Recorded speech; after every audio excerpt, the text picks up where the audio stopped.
Tantor Audio, a division of recorded books, presents The Truth is Still Out There. 30 Years of the X-Files by Bethan Jones. Narrated by Daniela Acitelli. Preface. I am writing this book in my office, drinking tea out of an X-Files mug with an I want to believe mouse mat next to my keyboard.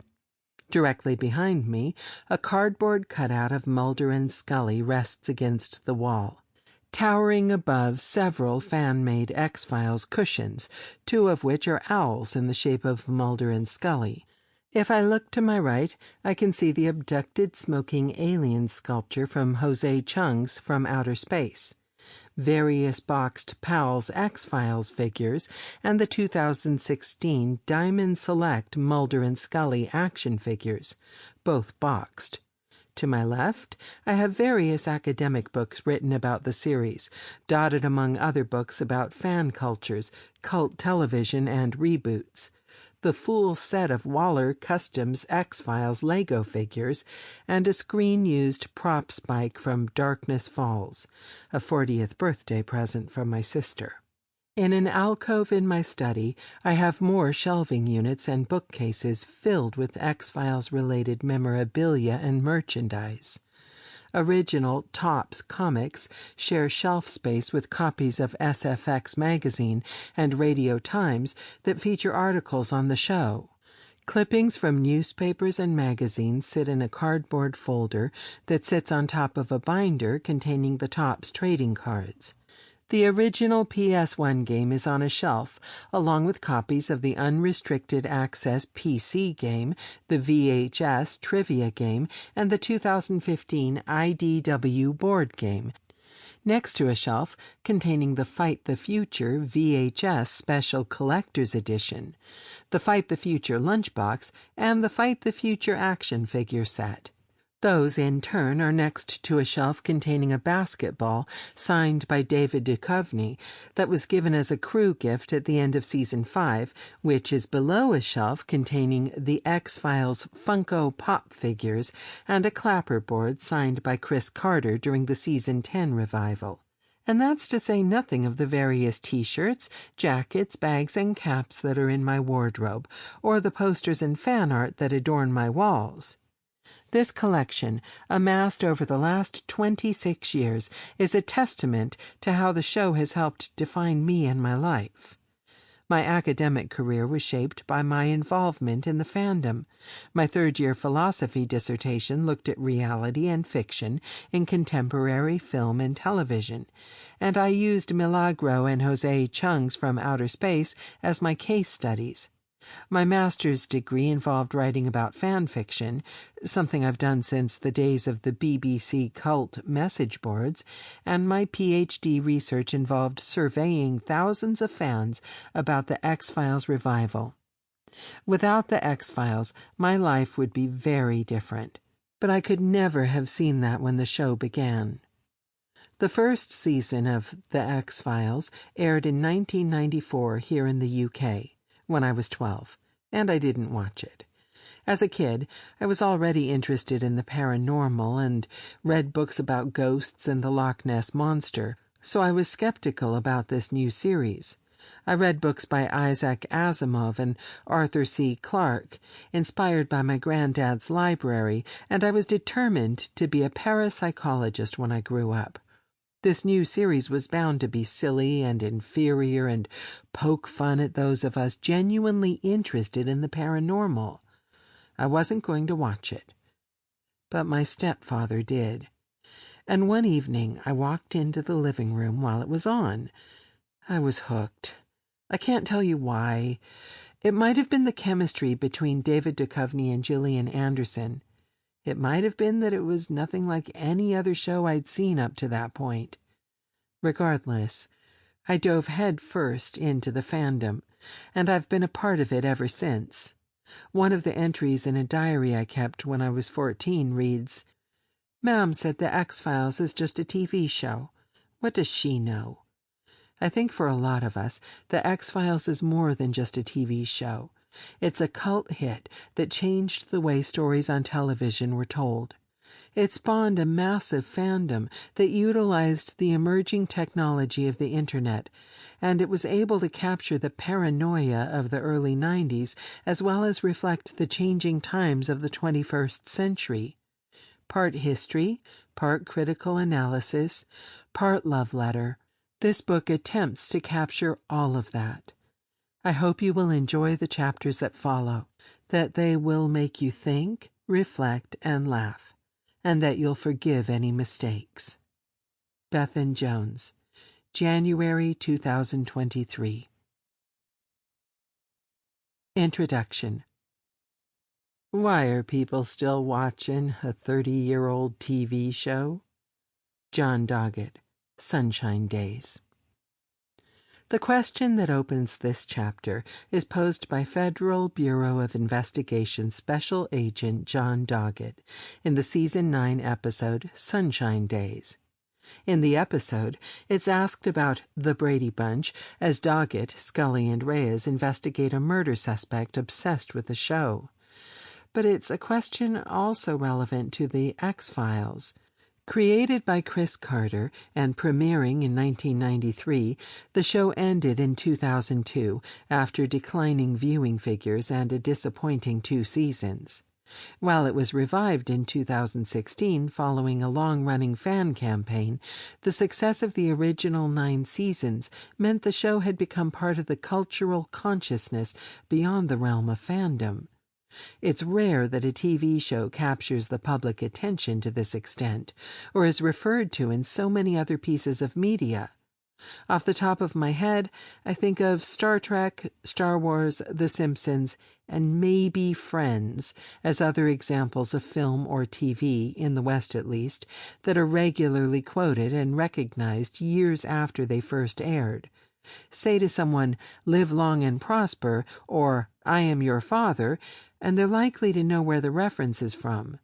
The truth is out there, and "trust no one," 2 of the X-Files' most iconic mottos, are regularly used in news articles and think pieces, and Mark Snow's distinctive theme tune, with its 6-note whistle, has become a shortcut for highlighting the unexplained and weird, drawing yet another link between the X-Files and the Twilight Zone, whose 4-note theme still evokes the uncanny and terrifying. During its original run, and for years afterward, the X-Files has been referenced in other media texts. Mulder and Scully appeared in the Springfield Files episode of The Simpsons in 1997, and were referenced in the 2005 pilot episode of Bones, as well as in Breaking Bad, created by X-Files alumnus Vince Gilligan. More recently, its appearance in the 2022 episode of Only Murders in the Building, Flipping the Pieces, demonstrated the show's continuing relevance. But why the X-Files, and not any of the other shows that debuted in 1993? I think there are a few reasons for this, including the connection between Mulder and Scully, played to critical acclaim by David Duchovny and Gillian Anderson, the dedicated fan base, and the show's ability to tap into the big questions of its time, perhaps more pertinent in 2016 than ever before. When rumors began circulating about the possible return of the X-Files, the response from fans was, understandably, mixed. Some of these responses reflected on the final 2 seasons of the show and the disappointing 2008 film I Want to Believe. One fan who responded to a questionnaire I posted online as part of my PhD research wrote, "Chris Carter has proven through the final season of the series and the series finale and the 2008 movie and his handling of the Mulder and Scully characters and their relationship, that he is clearly unable to recapture what made the X-Files successful so many years ago.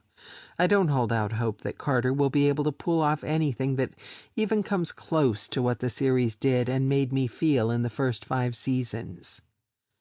Other responses, however, reflected on the ways in which politics, culture, and society had changed in the years since the show had ended, and questioned whether The X-Files was still relevant. One fan wrote, "It was a good show that struck a cultural nerve when it came out, but that time has passed." In some ways, these fans were right. The world in 2016 was radically different from the world in 2002. The U.S. had seen a move from a Republican president to a Democrat, who also happened to be the first black president.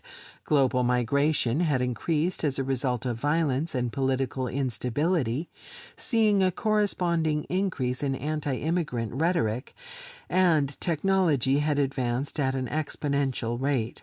Also emerging in the 2000s and 2010s were a growing distrust of government and an evolution of conspiracy thinking. Some of the fans who responded to my survey questioned whether the show could really find a place in this new era, with one writing, "The X-Files was really a product of its time. After the Second Iraq War and W's bullshit and Edward Snowden's revelations, I don't think many people find government conspiracies and lies all that far-fetched." I shrug at the myth arc these days. It's so cute. And to some extent, who can blame them for that response? The idea that the U.S. government was hiding the existence of extraterrestrial life from the population does seem rather naive when we consider the very real cover-ups that have been exposed over the last decade or so. Yet many others, explicitly referring to the paranoia, conspiracy theories, and politics of the original show, felt that those themes were perfect for the contemporary climate. An unsure time, politically, socially, economically, and technologically. Another fan wrote, "Times have changed since the show went off the air in 2002. I'd like to see how Chris Carter and the other writers do a 21st century X-Files. After all that has gone on with post-9/11 counterterrorism, WikiLeaks and Edward Snowden, technology advances, social media, and more. What do people fear now? What is the tension between paranoia and skepticism in modern society? How much trust is there of government and other institutions?" These are all questions I suggest over the course of this book that the X-Files continues to address. While skepticism and distrust of the government certainly existed during the show's original run, fundamental changes within society meant that the revival seasons would need to deal with these in markedly different ways. The first decade of the 21st century saw the financial crash of 2008, which led to increasing political instability, economic austerity, and a further polarization between left and the right across the globe, topics that seemed as pertinent to the show's concerns as the end of the Reagan presidency and the Cold War were to the original seasons, discussed in Chapter 1. Although some viewers weren't sure if the revival would be able to adapt to a new landscape, many others, me included, felt that the themes the show originally dealt with were just as relevant. One fan wrote, "I think this is the perfect political climate for this revival to occur. The subject of the show is relevant now in ways that it might not necessarily have been since the release of I Want to Believe." Another felt that, now, in a time of government spying and a new wave of disenchantment with the government and authority, the show is more relevant than ever. And these were ideas that Carter had actually been toying with for some time. In an interview with the Guardian newspaper, he highlighted the use of surveillance by the government as an influence for Season 10, saying, "We were trying to be honest with the changes dealing with digital technology, the capability of spying. Clearly, we're being spied on in the U.S., or at least spying on you, and there seems to be no shame in it." He also noted the political changes and the way the show dealt with them in an interview with Bustle, saying, "So much has changed politically since 1993. Radical changes to 2001, radical changes through the Obama years, and even more radical change with President Trump. So the X-Files has gotten to deal with a lot of political realities, and I'll always think it's given the show a lot of its life. The political realities are part of the way we think about the show. But we're not responding to the political reality the way shows like American Horror Story, Cult are, where they're taking it head on. Those new political realities were referred to at various points throughout the season, though.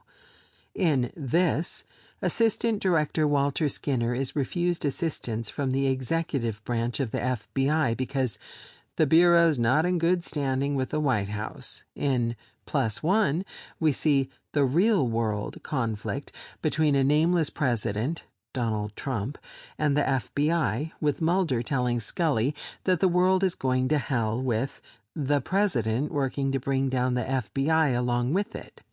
Perhaps most pertinently, though, we see the changing politics in the continued threat of a shadow government that poses a danger to democracy around the globe.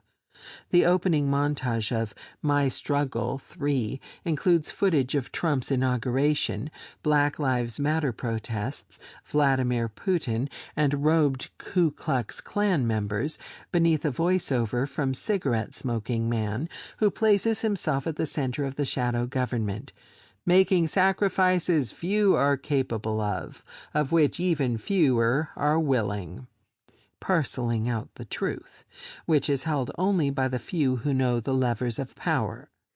This statement draws parallels to the QAnon movement that emerged in late 2017, discussed in chapters 3 and 6, and that argues that a secret cabal of Satan-worshipping child molesters poses a threat to global democracy. Donald Trump is the only person who could stop them, and the anonymous Q, who claims to be a high-ranking government official with access to classified information, parcels out snippets of information relating to this and encourages followers to reject any government officials other than Trump, the mainstream media, and medical experts. QAnon developed from a conspiracy theory into a political movement, with followers appearing at Trump's re-election campaign rallies, Republican representatives failing to condemn, some even endorsing the movement and its claims, and Trump and his allies attempting to overturn the results of the 2020 presidential election. This expansion of conspiracy theories into the mainstream seems a perfect opportunity for a revival of the X-Files.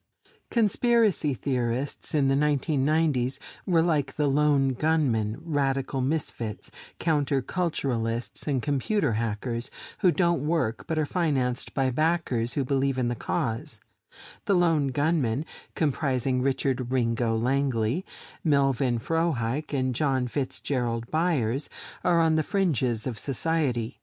They share a loft apartment that also functions as their office, rely on a 1974-79 VW transporter to get around, and are often ridiculed for their beliefs. Even Scully, after their first meeting in EBE, tells Mulder, "Those were the most paranoid people I have ever met. I don't know how you could think that what they say is even remotely plausible." Fast forward to the 21st century, and conspiracy theorists are more akin to Tad O'Malley than Frohike, Langley, and Byers. When we first meet O'Malley, the host of a right-wing talk show in My Struggle, he's in a black stretch limo, fully bulletproofed, with a bottle of Louis Montreuil champagne chilling on ice. Later in the episode, he arrives at Mulder's house in a helicopter. As Mulder points out, conspiracy sells and has made O'Malley a very rich man. This mainstreaming of conspiracy is perhaps one of the biggest changes the show has had to contend with.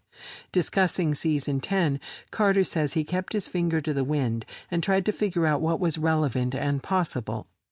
People know the show deals with science and fact, and also deals with far-flung theories about not only the supernatural, but government conspiracies. It throws out as many questions as it does answers. And I have to say that what the conspiracy world has done for me and the writers, it has given us a whole new open field in which to run. It's given the show an interesting new life and context that it might not have had in 2002. This context deals not only with the mainstreaming of conspiracy theories, but also the changing ways in which they circulate. The lone gunman had an underground newsletter called The Magic Bullet, circulated as hard copies to their subscribers. Conspiracy theorists now have websites, Twitter accounts, Facebook pages, and YouTube channels through which they can spread their message. This passage of time and technology is brought front and center in the revival seasons. In My Struggle, O'Malley refers to dirt boxes, recording conversations he would rather remain private, something Carter's production company, 1013 Productions, had to contend with in shooting the series. During one shoot, where they were filming green screenshots in a limousine, an aircraft was circling, which disrupted the shoot. While in The Lost Art of Forehead Sweat, online disinformation is highlighted as a major 21st century concern, discussed more in Chapter 6. Advances in technology were some of the key things fans mentioned in the questionnaire I circulated prior to Season 10 airing, with many excited about the possibilities new technology could bring to the storylines. In fact, technology was a staple throughout the revival seasons, and not just in relation to conspiracy theories. Mulder and Scully Meet the Were-Monster acknowledges the changing context most explicitly, riffing on the idea that those of an older generation struggle with new technology, with Mulder unable to make his new smartphone work and obtaining a grainy photograph of the monster's ear, or possibly its foot.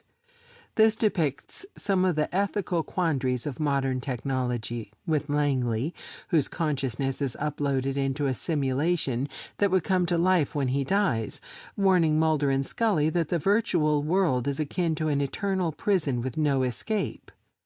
RM9SBG93ZXJZ warns about the dangers of artificial intelligence as Mulder and Scully eat at a fully automated restaurant before experiencing a range of increasingly dangerous interactions with artificially intelligent technology. The episode draws on the real-life example of a Microsoft chatbot designed to learn from human interactions that was shut down a day after it was released on Twitter because it had learnt to post racist and sexist messages. Carter and his co-producers made sure that The X-Files was able to tell stories that reflected the mid-2010s. From conspiracy theories to the nature of truth to smartphones, and viewers responded positively. The first episode of Season 10 earned over 16 million viewers in the U.S. based on live and same-day ratings, going up to 21.47 million when taking into account 7-day catch-up figures. Fox's assumption that reviving the series because it would be a ratings success seemed to have been proved right. So why are we still watching a 30-year-old TV show? While I've talked about how Seasons 10 and 11 bring some of the themes of the earlier seasons up to date for a 21st century audience, what I haven't answered is why we're still watching. It is, in part, because Mulder and Scully are iconic leads who broke the mold, and also because the stories themselves are compelling. But more than that, I think the reason we keep coming back to the show is because of what it tells us about the time we're living in. The X-Files deals with the big questions. What is true? Whom can we trust? What kind of society do we want to live in? Is faith enough? And it does so in a way that speaks to the contemporary climate. When the series began, the effects of Watergate in Vietnam on the American population had been compounded by concerns about the approaching millennium and a move away from traditional religion. Now the world is concerned with fake news and disinformation. The paranoia and distrust is still there, but it has a different cause. The X-Files highlights that, sometimes in ways that seem scarily prescient. As I watched the original series again while writing this book, the only thing that seemed dated was the technology. And yes, okay, Scully's pantsuits. Scully uses a desktop PC with a chunky CRT monitor to type up her field notes. Mulder turns to a phone book to find Skyland Mountain rather than using Google Maps. Yet the cases they deal with, the questions they seek to answer, are ultimately timeless.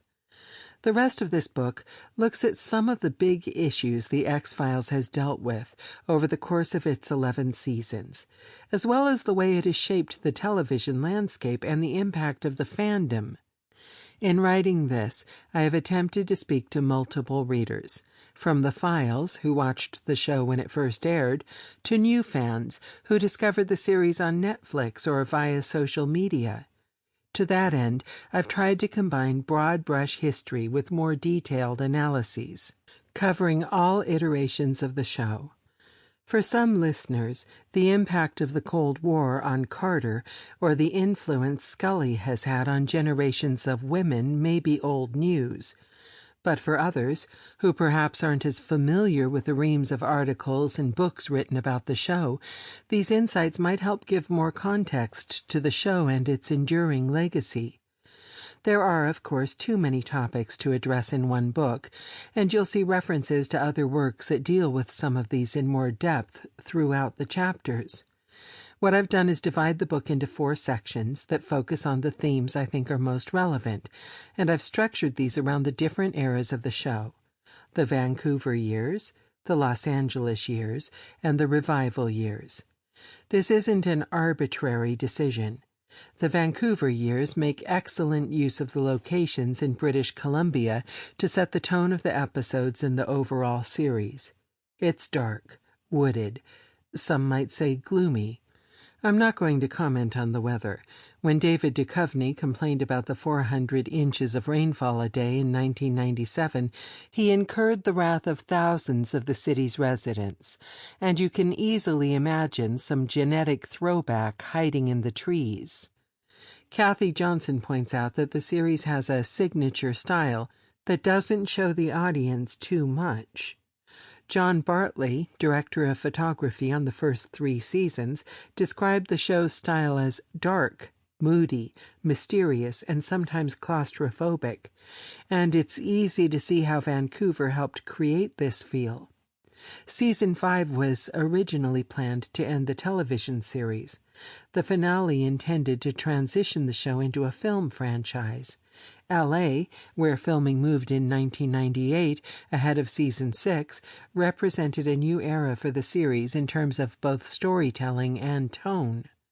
While Season 5 ends in a typically dark, burned-out basement office, lit only by the flashing of emergency lights, Season 6 opens with a blazing sun and a bright blue sky, a feature that becomes as much a part of the L.A. years as the Vancouver landscape did in the first 5 seasons. The lighting and landscape in Drive, The Rain King, and Arcadia is worlds away from those in episodes like The Pilot, War of the Coprophages, and Detour. But the storytelling also changes.